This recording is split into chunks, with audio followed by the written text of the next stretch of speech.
तो देखिए आज के इस लेक्चर के अंदर हम डिस्कस करेंगे कि जिस पर्सन का ब्लड ग्रुप ओ होता है वो पर्सन यूनिवर्सल डोनर क्यों कहलाता है और जिस पर्सन का ब्लड ग्रुप ए बी होता है वो पर्सन यूनिवर्सल रिसिपिएंट क्यों कहलाता है। लेकिन उससे पहले हम आपको रिमाइंड करवाएंगे कि human A B O blood group system के बारे में हमने लास्ट लेक्चर के अंदर क्या पढ़ा था। तो लास्ट लेक्चर के अंदर हमने डिस्कस किया था कि human A B O blood group system क्या होता है और A B O blood group system हमारी बॉडी के अंदर डिटरमाइन कैसे होता है। और हमने पढ़ा था कि A B O blood group system को डिटरमाइन करने के लिए हमारी बॉडी के अंदर एक जीन होता है जिसको हम क्या बोलते हैं, आई जीन। और इस आई जीन के अंदर आई का मीनिंग क्या था? आई का मतलब था आइसो एग्लूटिनोजन। और आइसो एग्लूटिनोजन क्या है? It is an another term which is used for the antigen. और हमने पढ़ा था कि आई जीन की एलिलिक फॉर्म कितनी है? 3, I A, I B and the small I. फिर हमने आई ए, आई बी और स्मॉल आई के बीच की इंटरेक्शन को पढ़ा था और इंटरेक्शन के बारे में आपको बताया था कि जो आई ए और जो आई बी एलील हैं ये दोनों के दोनों आपस में कोडोमिनेंस को शो करते हैं। कोडोमिनेंस हमने पढ़ा है एक ऐसी कंडीशन होती है जिसमें एक ही जीन के 2 एलील्स के बीच में डोमिनेंस और रिसेसिवनेस वाला कोई भी रिलेशन उनके बीच में नहीं होता। जैसा कि आई जीन के एलील कितने हैं? 3, I A, I B and the small I. और हमने पढ़ा था कि जो आई ए और जो आई बी एलील हैं ये दोनों के दोनों एक दूसरे के साथ कोडोमिनेंस को शो करते हैं। मतलब कि जो आई ए और जो आई बी हैं ये दोनों एक दूसरे के ऊपर डोमिनेंट नहीं होते, दोनों इक्वली डोमिनेंट है। जितनी स्ट्रेंथ आई ए की है उतनी ही स्ट्रेंथ आई बी की है, ठीक है ना। मतलब कि जो आई ए और आई बी जब ये दोनों के दोनों एलील किसी सेम इंडिविजुअल में एक साथ आते हैं तो उस कंडीशन में तब एक्सप्रेशन अकेला न तो आई ए का आता है न आई बी का आता है, क्योंकि आई ए और आई बी दोनों इक्वली डोमिनेंट हैं। तो उस इंडिविजुअल की बॉडी के अंदर जिसने आई ए और आई बी दोनों एलील्स को रिसीव किया है अपने पेरेंट से, उस इंडिविजुअल की बॉडी के अंदर आई ए और आई बी दोनों का जो एक्सप्रेशन है वो बिल्कुल इक्वली एक्सप्रेस होता है।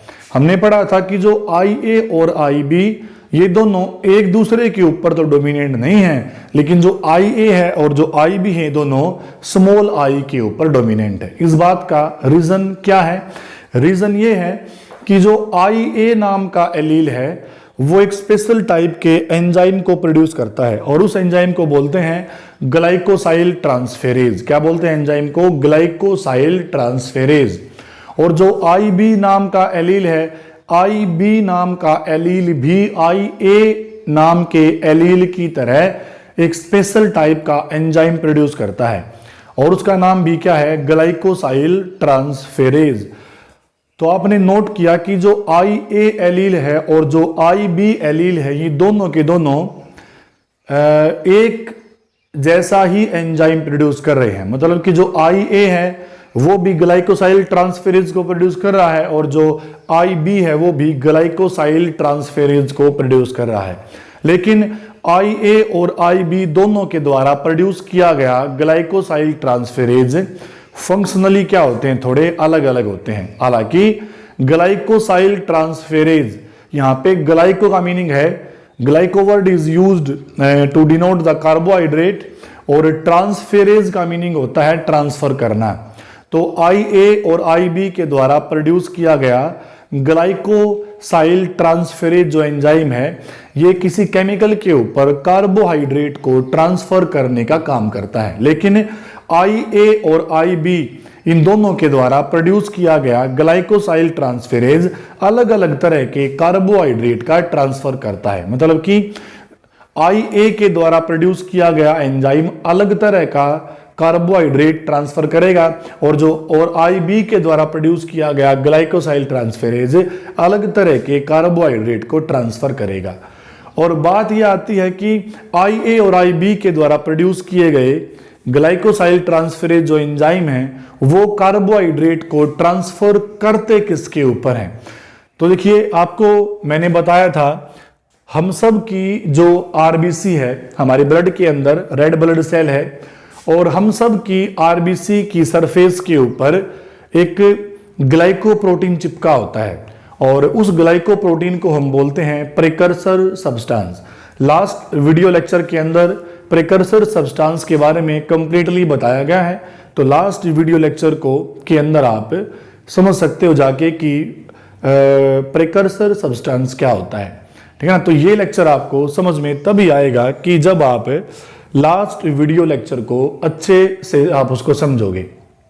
तो आपको मैंने बताया था कि हम सब की RBC की सरफेस के ऊपर एक ग्लाइकोप्रोटीन चिपका होता है और उस ग्लाइकोप्रोटीन को हम बोलते हैं प्रिकर्सर सब्सटेंस। मतलब कि ये RBC है और RBC की सरफेस के ऊपर ये क्या चिपका हुआ है? एक प्रोटीन, और इस प्रोटीन के साथ आगे जुड़ी हुई है यहां से लेके यहां तक की एक ओलिगोसैकेराइड चेन, और इस ओलिगोसैकेराइड चेन के अंदर एक मॉलिक्यूल किसका है? ग्लूकोज का। ग्लूकोज से फिर क्या जुड़ा हुआ है? गैलेक्टोज। गैलेक्टोज से क्या जुड़ा हुआ है? N-एसिटाइल ग्लूकोजामीन, और N-एसिटाइल ग्लूकोजामीन से के साथ फाइनली क्या जुड़ा हुआ है? गैलेक्टोज। याद रखिए, इतने पोर्शन को भूल जाइए आप कि ये क्या है, ये कौन सा केमिकल है? ये केमिकल है फ्यूकोज, और गैलेक्टोज के नीचे का जोड़ रखा मैंने N-एसिटाइल ग्लैक्टोजामीन को जोड़ के दिखा रखा है। याद रखिए, इसमें आप इतने पोर्शन को छोड़ दीजिए, इसमें आप फ्यूकोज और N-एसिटाइल ग्लैक्टोजामीन को छोड़ दीजिए। फ्यूकोज और N-एसिटाइल ग्लैक्टोजामीन के जुड़ने से पहले, ये लास्ट लेक्चर के अंदर मैं बता चुका हूं कि प्रिकर्सर सब्सटेंस के साथ जब तक फ्यूकोज नहीं जुड़ता तब तक H एंटीजन प्रोड्यूस नहीं होता। H एंटीजन का मतलब क्या है? मतलब कि ये है यहां से लेके यहां तक का प्रिकर्सर सब्सटेंस। हमने बताया था कि जब प्रिकर्सर सब्सटेंस के साथ फ्यूकोज को जोड़ दिया जाता है तब प्रिकर्सर सब्सटेंस जो है वो H एंटीजन कहलाता है, और इस H एंटीजन के साथ फिर अगर N-एसिटाइल ग्लैक्टोजामीन जुड़ता है ना, तो ऐसे पर्सन का ब्लड ग्रुप A होता है। क्या होता है? ऐसे पर्सन का ब्लड ग्रुप क्या होता है? A।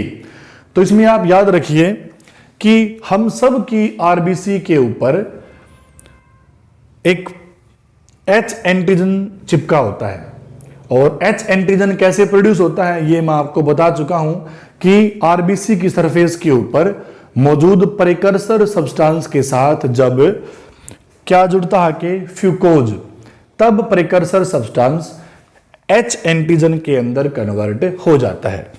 याद रखिए, हम सब की RBC की सरफेस के ऊपर क्या चिपका होता है? H एंटीजन चिपका होता है। लेकिन उन पर्सन को छोड़ के, किन को छोड़ के? जिनका बॉम्बे ब्लड ग्रुप है। मतलब कि वो पर्सन जिनका ब्लड ग्रुप कौन सा है? Which have the Bombay blood group.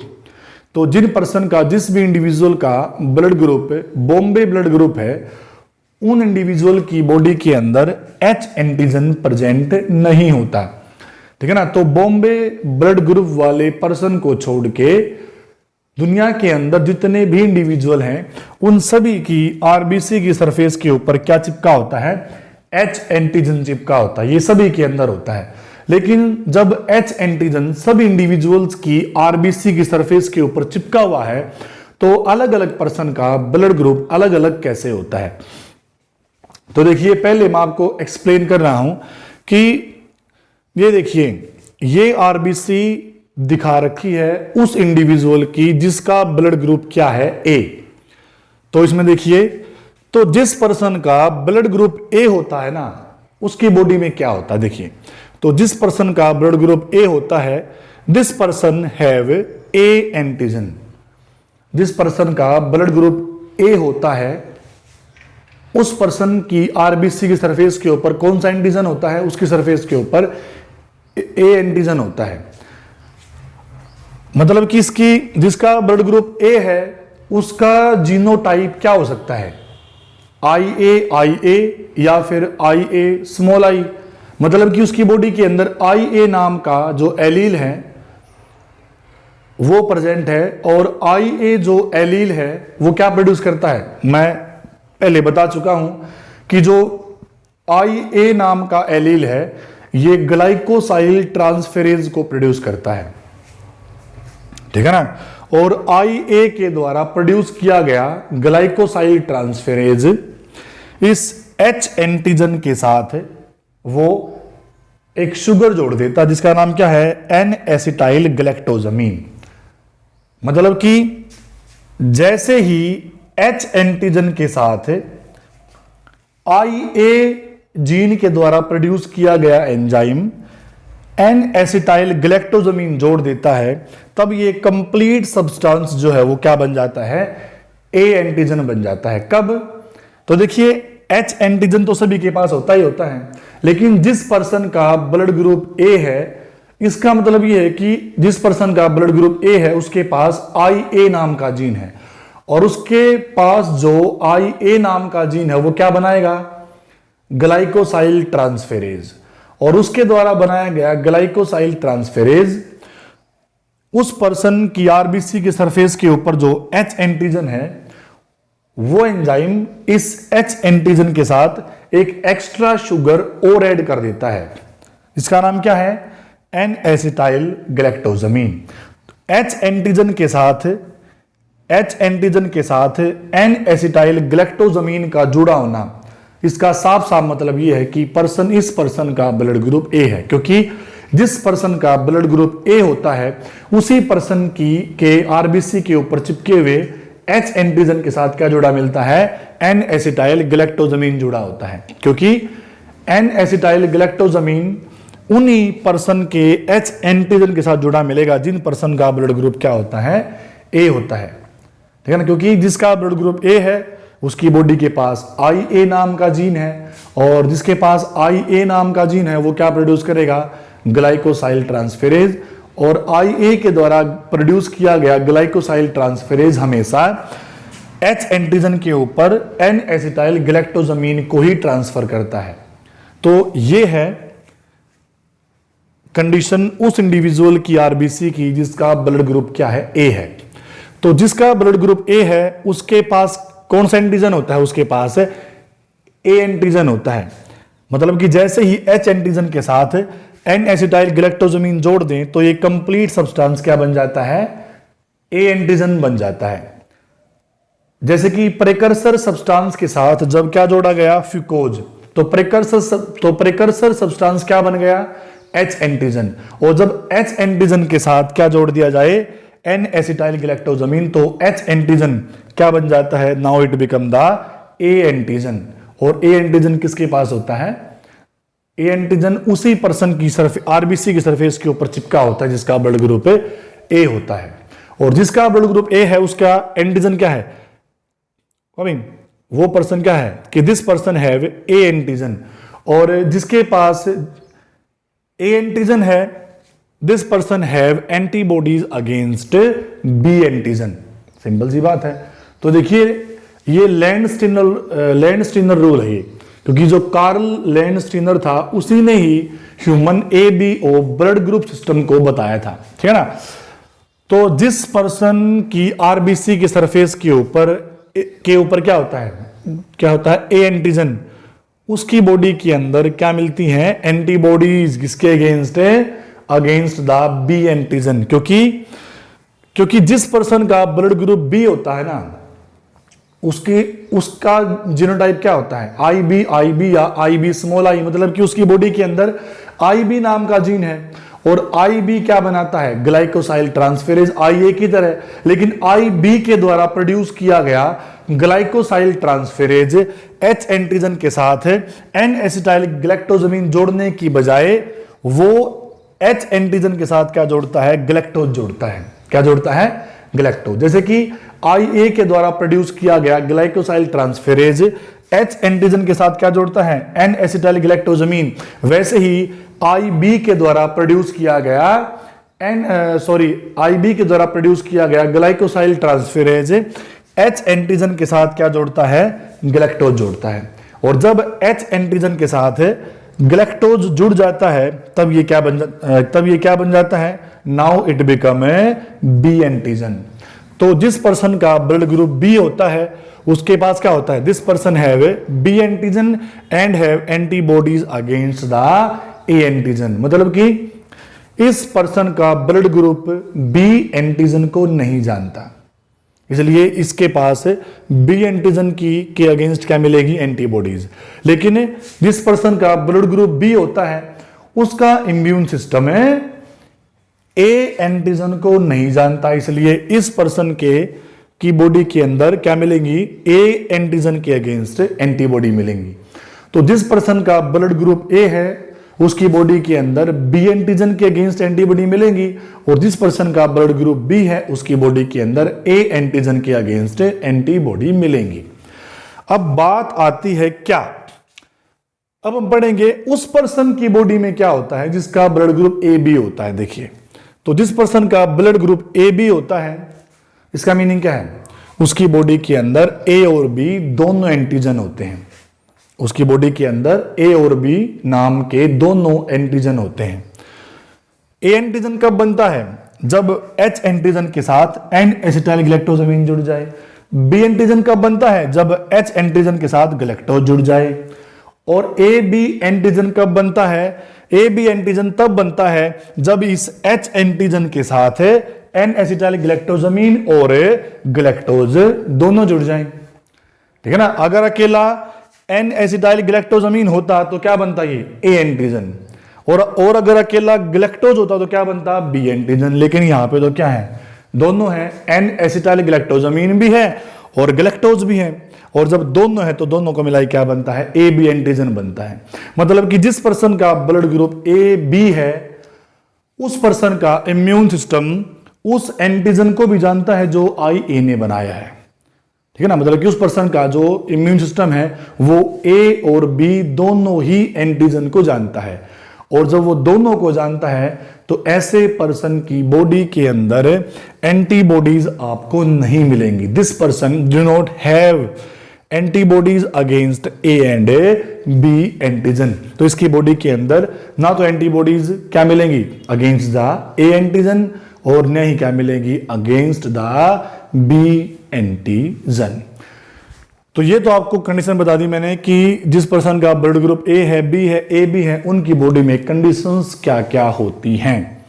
अब मैं आपको बताऊंगा कि अब जिस पर्सन का ब्लड ग्रुप O हो, जिस पर्सन का ब्लड ग्रुप भी O होता है, तो O ब्लड ग्रुप वाला जो पर्सन है उसकी बॉडी में क्या होता है। देखिए, तो देखिए ये ब्लड ग्रुप A में क्या कंडीशन होती है ये मैं आपको बता चुका हूं, इसलिए तो यहां पे स्पेस थोड़ा कम है। तो जिस पर्सन का ब्लड ग्रुप O होता है वो मैं इस डायग्राम से समझा दूंगा आपको कि जिस पर्सन का ब्लड ग्रुप O होता है उसमें क्या होता है। देखिए, सबसे पहले कंडीशन आप ये देखिए कि जिस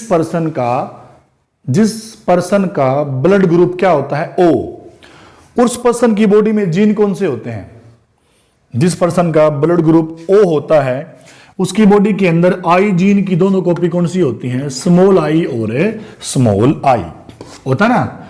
और आपको पता है कि स्मॉल I जो है वो किसी भी तरह के एंजाइम को प्रोड्यूस नहीं करता। जैसे कि IA और IB क्या बनाते हैं, ग्लाइकोसाइल ट्रांसफेरेज, जो H एंटीजन के साथ अलग अलग तरह की शुगर को ट्रांसफर के जो एंटीजन जो H एंटीजन के ऊपर अलग अलग तरह की शुगर को ट्रांसफर कर देते हैं। लेकिन स्मॉल I किसी भी तरह के एंजाइम को प्रोड्यूस करता ही नहीं है। इसलिए जिस पर्सन का ब्लड ग्रुप क्या होता है O, उस पर्सन की RBC की सरफेस के ऊपर H एंटीजन तो होता है, लेकिन उसके H एंटीजन के ऊपर आपको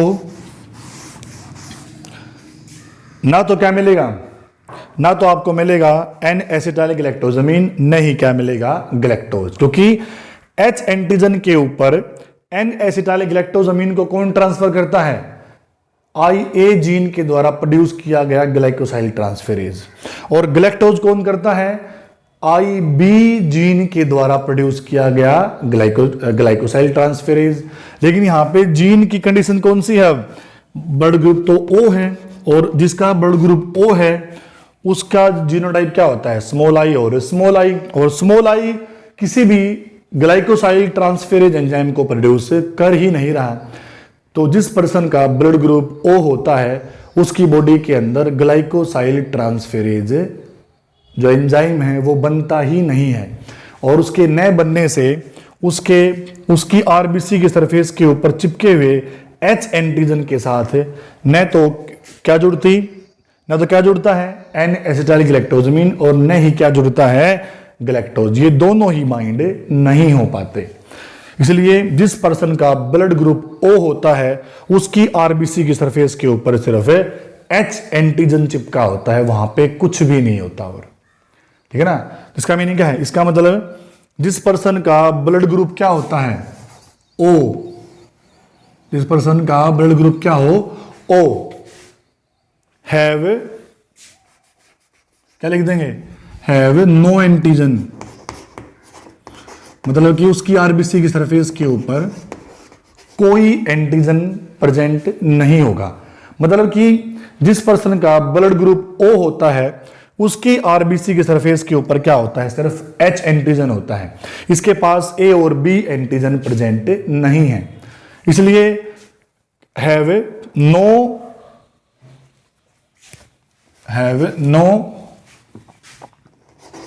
A और B antigen, have no A और, तो जिस पर्सन का ब्लड ग्रुप क्या होता है? O, उसकी आरबीसी के सरफेस के ऊपर A और B एंटीजन प्रेजेंट नहीं होते। तो इसका मीनिंग क्या है? And this person have antibodies against क्या? A and B antigen. क्योंकि जिस पर्सन का ब्लड ग्रुप O होता है उसकी आरबीसी की सरफेस के ऊपर ना तो A एंटीजन है न ही B एंटीजन है, और इस पर्सन का इम्यून सिस्टम न तो जानता A एंटीजन को न ही जानता B एंटीजन को। इसलिए इसकी बॉडी के अंदर A और B दोनों एंटीजन के अगेंस्ट क्या मिलेगी? एंटीबॉडीज मिलेंगी।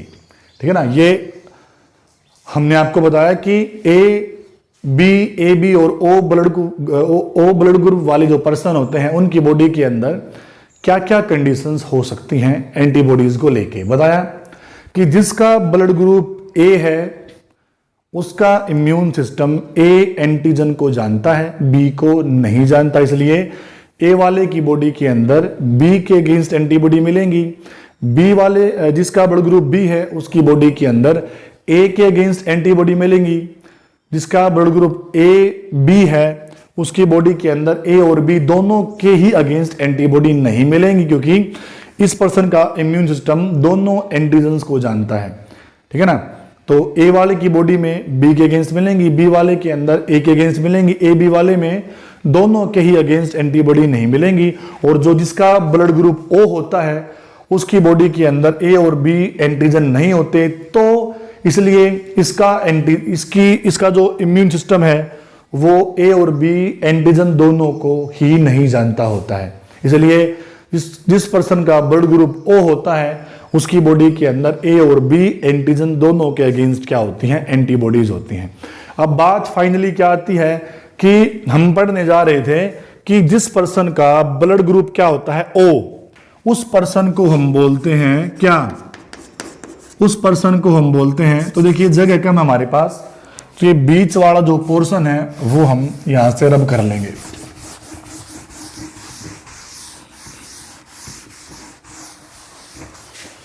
तो देखिए अब यहां पे हमारे दो वो बच गए, ब्लड ग्रुप ओ और ब्लड ग्रुप ए बी।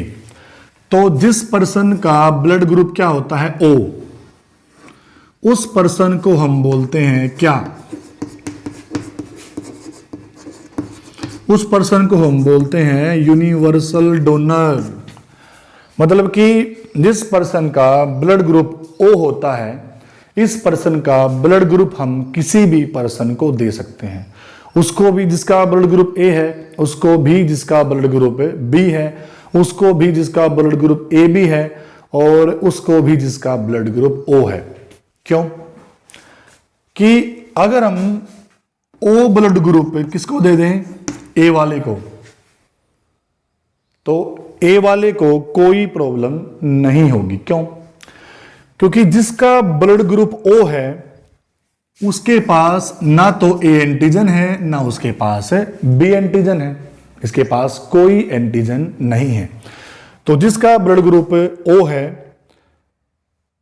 अगर इस पर्सन का ब्लड हम किसको दे दें, एक ऐसे पर्सन को जिसका ब्लड ग्रुप क्या है, ए है, तो इस ए ब्लड ग्रुप वाले पर्सन को इससे कोई प्रॉब्लम क्या होगी, उसको नहीं होगी। क्योंकि जिस पर्सन का ब्लड ग्रुप ए है उसके पास न तो ए एंटीजन है न उसके पास है बी एंटीजन है। तो जिस पर्सन, अगर हम इस ब्लड ग्रुप को, अगर ओ ब्लड ग्रुप को हम किसको दे दें, ए वाले को दे दें, तो ए वाले जिसका ब्लड ग्रुप ए है, इस पर्सन का इम्यून सिस्टम इसके अगेंस्ट कोई एक्टिविटी शो नहीं करेगा। अगर हम ओ ब्लड ग्रुप किसको दे दें, बी वाले को, तो ए वाले की तरह बी वाले का इम्यून सिस्टम भी इसके अगेंस्ट कोई एक्टिविटी शो नहीं करेगा। मतलब कि हम चारों को दे सकते हैं, ए बी वाले को भी दे सकते हैं, और जिसका ब्लड ग्रुप ओ है उसको तो हम दे ही सकते हैं, ठीक है ना। तो इसलिए जिसका ब्लड ग्रुप ओ होता है उसका ब्लड हम चारों इंडिविजुअल्स को दे सकते हैं जिनका blood group A B O या फिर ए बी ओ, चारों को। इसलिए ओ जिसका ब्लड ग्रुप क्या होता है, ओ होता है, उसको हम क्या बोलते हैं, that person is called as the universal donor. अब बात यह आती है कि हमने बताया कि जिस पर्सन का ब्लड ग्रुप क्या होता है, ए बी, इसको बोलते हैं यूनिवर्सल रिसिपिएंट। क्या बोलते हैं इस पर्सन को? Universal recipient. रिसिपिएंट का मतलब होता है रिसीव करने वाला। तो जिस पर्सन का ब्लड ग्रुप क्या होता है, ए बी, ये पर्सन, इस पर्सन को हम, ये पर्सन चारों ब्लड ग्रुप को रिसीव कर सकता है। अगर हम, जिस पर्सन का ब्लड ग्रुप ए बी है, अगर इस पर्सन को हम कौन सा ब्लड दे दें, ए, अब सिंपल सी बात है, जिसका ब्लड ग्रुप ए है उसकी बॉडी के अंदर ए एंटीजन है। अब जिसका blood group B A B है, जिसका ब्लड ग्रुप ए बी है, इसके पास तो दोनों एंटीजन है, ए बी और बी बी, और इसकी बॉडी दोनों को जानती है, एंटीजन ए को भी और एंटीजन बी को भी। इसलिए अगर ए ब्लड ग्रुप देंगे तो उसका मीनिंग क्या है, इसकी बॉडी ए एंटीजन को जानती है, कोई रिएक्ट उसके अगेंस्ट वो नहीं करेगी। अगर इसको हम क्या दे दें, बी दे दें, तो इसके पास तो बी एंटीजन भी है, ठीक है ना। इसका इम्यून सिस्टम बी एंटीजन को भी जानता है, तो वो बी के अगेंस्ट भी कोई एक्टिविटी शो नहीं करेगा। अगर हम इसको क्या दे दें, ए बी दे दें, अब भाई ए बी तो इसका खुद है ही, इसके अगेंस्ट तो ये रिएक्शन देगा ही नहीं। और अगर क्या दे दें, इसको ओ दे दें हम, आपको पता है जिसका ब्लड ग्रुप ओ होता है उसकी बॉडी के अंदर ना तो होता ए एंटीजन ना होता बी एंटीजन, तो इसके अगेंस्ट भी ये कोई एक्टिविटी शो नहीं करेगा। तो जिसका ब्लड ग्रुप ओ होता है वो सभी को ब्लड दे सकता है, लेकिन ले सकता है उससे जिसका ब्लड ग्रुप ओ होता है, ठीक है ना। तो जिसका ब्लड ग्रुप क्या हो, जिसका ब्लड ग्रुप है ओ, वो सभी को ब्लड डोनेट कर सकता है, लेकिन रिसीव कर सकता है उसी से जिस पर्सन का ब्लड ग्रुप क्या हो, ओ। लेकिन जिसका ब्लड ग्रुप क्या हो, ए बी, वो सभी से ले सकता है, लेकिन दे सकता है उसी को जिसका ब्लड ग्रुप क्या हो, ए बी हो। ये डोनेट कर सकता है उसी को जिसका, ये डोनेट कर सकता है उसको जिसका ब्लड ग्रुप ए बी हो, और रिसीव कर सकता है किससे, किसी से भी, ए से भी, बी से भी, ए बी से भी और ओ से भी। तो इस लेक्चर के अंदर हमने पढ़ा कि why a person with O blood group is called universal donor and why a person with A B blood group is called universal recipient.